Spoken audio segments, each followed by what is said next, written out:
Welcome back. In this lesson we're going to use several different tools to really manipulate and change a photograph. We're going to do 3 different examples. This first one, I found this on pexels.com. And you can find all sorts of great images to use. I just tried to find someone with some little imperfections that we can maybe use the spot healing brush tool in Photoshop to correct a little bit. So I'm going to go back. I got this one right here and I just downloaded it. There's several other ones you can use if this one is not available any longer, but I have this one, and although she is beautiful the way she is, some clients, some people want you to maybe remove something from their face. It's really good to know what's the method for removing freckles and moles and whatnot. So I have the spot healing brush tool selected here in my toolbar. I'm going to go ahead and select my layer and move in. I can make it a little bit bigger by increasing the brush size right up here. Just going to increase the brush size. I'm going to try to match this little, I guess kind of a white mole there. I'm going to increase the size until I get a good match, right where it's a little bit past the border of the mole. So now all I'm going to do is click once. And what it did is it took an algorithm, it sampled nearby items as we did in the lesson before. It just replaces it automatically with nearby skin samples. And we could do the same thing with this freckle over here. And I have freckles on my face, so I would love to do this to my own skin permanently. So I'm just going around zapping some. You want to keep original characteristics of the person's face. You never want to overdo it and have them lose who they are. So in some cases, clients request this, and in some cases, you want to try to keep, some imperfections in there if you're doing this for, social media or whatnot. So just kind of a little bit of that redness, maybe some rosacea or some skin issues. I have the same stuff with my skin. And sometimes you may need to reduce the size of the brush if you have something smaller. The smaller the better. You don't want to have to sample too much, because sometimes when you sample, see how it lost a little bit of the texture? See this little dimpling?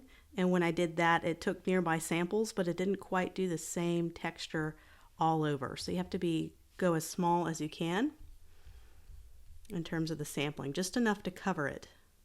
If you do large areas with the spot healing brush tool, sometimes it doesn't work quite as well. So if I just click and hold and do this entire area and then release, you can see how it took nearby samples from up here.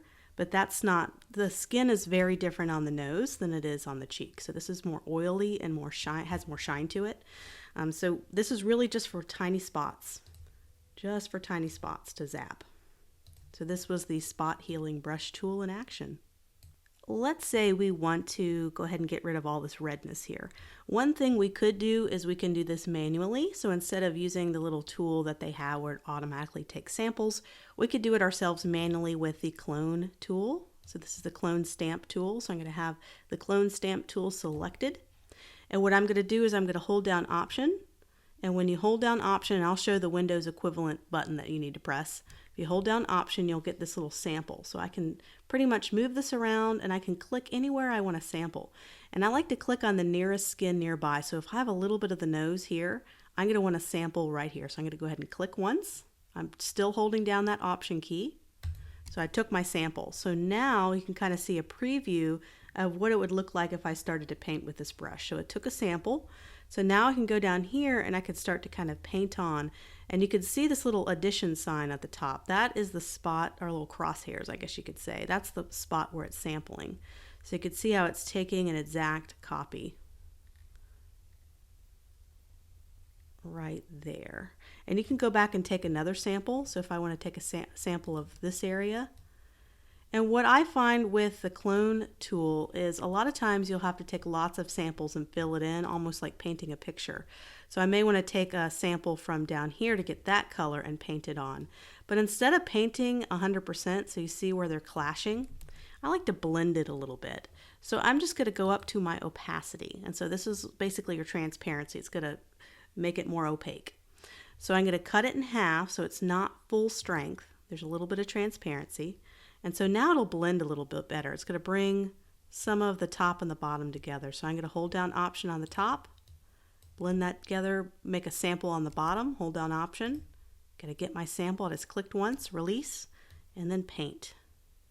And I find this a little bit of a better method because it helps kind of blend it in. So you see how it's a little bit awkward down there, and this is where it really becomes an art to do. And some are easier than others. This is a pretty tough picture because I didn't have a lot of samples to choose from. And Photoshop with the spot healing brush tool and some other content aware tools are becoming better with their algorithm to help you do this automatically. So this will be a thing of the past, but just in case you don't have access to the content aware tools, maybe you're using an older version of Photoshop, or you really want to do some fine details, you can always use the clone stamp tool. That's always an option. You can do it manually. The next tool you can use to really change an original photo and manipulate it further is the liquefy tool. And this is an incredibly powerful and fun tool to use. This is probably what a lot of the Instagram stars use, and sometimes they don't use it very effectively when they try to make themselves skinnier, or they make themselves bigger, or they try to change their bodies. This is what they use. Is called the liquefy tool. So we're going to do it with an animal this time. So we're going to make this animal really dramatic, almost a little bit more like a cartoon animal. So we're going to go up to get to the liquefy tool. You're going to go up to filter. It's going to be right down here in the menu system. So let's go ahead and click on liquefy, filter, liquefy. And you're going to have a lot of options here. Some of these are going to be grayed out because it's an animal, and so it's not going to automatically detect a face. It only detects human faces. So this face aware liquefy options will be grayed out, and we're going to do one where we do a human. So don't worry. So don't even worry about that. So we're going to just focus on the basic tools here for liquefy. We're going to go over these one at a time. So there's the forward warp tool. So forward warp, I can click and drag, and it's going to bring all the pixels with me on my brush. So I can click on this eye and bring it forward, and it's going to kind of shift it all the way. You can kind of see everything moving as I click and hold. And you could change the size of your brush right here in the brush options. So if I only want to drag a little bit, I can drag a little bit. Or if I want to get a big old brush, I can drag the whole thing up, just like this. You can see kind of the effect of it, kind of drag forward. And so the pressure, if I reduce the pressure right here below size, it's only going to kind of bring it a little bit. It's going to apply a very light pressure to it. If I increase the pressure and have a heavy pressure and click and drag, it's really going to be dramatic, and it's going to bring it much higher. So in this case, we're going to go down to the pucker and bloat tools. I believe it's the fifth and the sixth one down in the menu system. So let's do pucker. Pucker is going to be just like you pucker up your lips. It's going to suck everything inwards. So if I pucker on the eye, it's going to bring it all in. And this is a great way to make things skinnier and smaller. So if you're doing a body, doing this will really kind of almost suck the fat away if you're doing it to a leg. So if we're doing it to an animal, it can make their eyes smaller. So I'm going to reduce the size. So I'm going to decrease the size of that brush a little bit. And so you can make the eyes smaller. Or if you want to do the opposite, which is what we want to do, we want to have a really dramatic cartoon look, we're going to do right underneath the bloat tool. And this is going to make everything big and blow up like a balloon.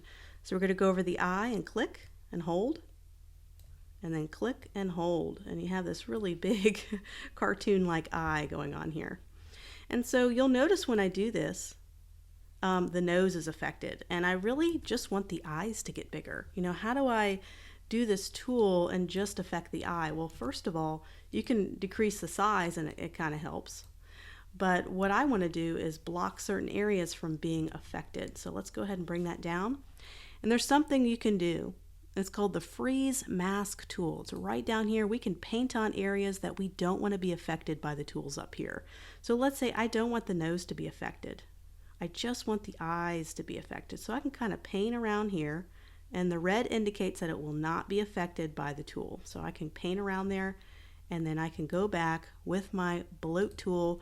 I can bloat the eyes a little bit. Let's make it bigger. And I don't have to worry about everything else being affected. So this can be really handy if you're just not wanting to affect maybe the background. You don't want the background to bloat too. You just want the eyes to bloat. So making it nice big eyes. And then you can unfreeze. So how you unfreeze is you go to the thaw mask tool. That's right below the freeze mask tool, and you can just basically click and it'll remove it. So the nose was not affected, so the nose is not warped or distorted in any way, just the eyes are distorted. So we can try that again. We can freeze maybe the background.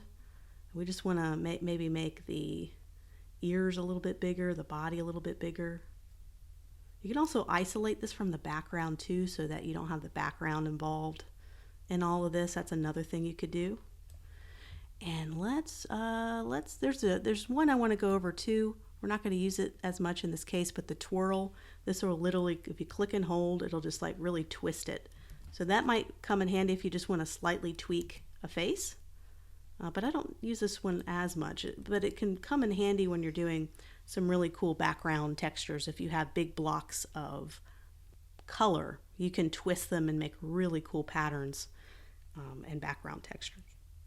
So let's go back up to the top tool. This is the forward warp tool again. We have quite a big size on that brush, a lot of pressure. Let me just kind of have a middle of the road pressure and kind of a middle size.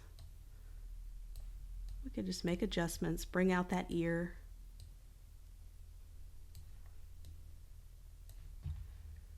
So there's our little funny cartoon eyes. So that was before, and this is after, kind of making it more cartoony and kind of funny. So that is kind of the basics of the liquify tool. We're going to bring in a human face, so we can use kind of how it automatically detects a face, and you can do all sorts of amazing things. So I'll see you in the next lesson.